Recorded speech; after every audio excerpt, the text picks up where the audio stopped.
A supervisor at the Bexar County Jail already under investigation amid allegations of an improper relationship with an inmate, now under a separate investigation after posting photos of herself at yesterday's deadly siege at the U.S. Capitol. Eyewitness News reporter Mariah Medina has the photos and what the sheriff had to say.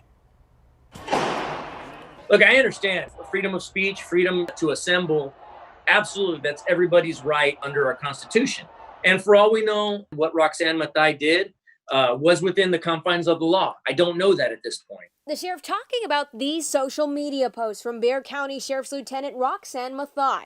Photos. At one point, she's taking pictures of the riot control team, Displaying nothing patently illegal. she makes comment in those screenshots that the law enforcement officers are being respectful of them and that they're being respectful back. All taken outside the Capitol. Because in her words, she doesn't want to, quote unquote, catch a case. Nevertheless, the sheriff says he forwarded all of the images to the FBI to determine whether any crime was committed.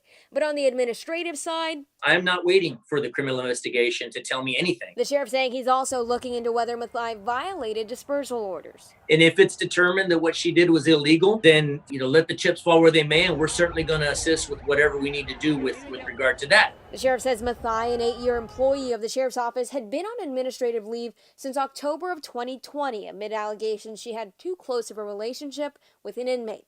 Now, this. Asked what administrative rules Mathai specifically violated in the latest case. At some point, that assembly became unlawful, and then at another point, she was still there. And she documented that with pictures.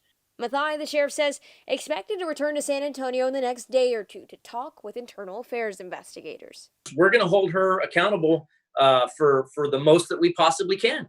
Mariah Medina, KENS 5 Eyewitness News.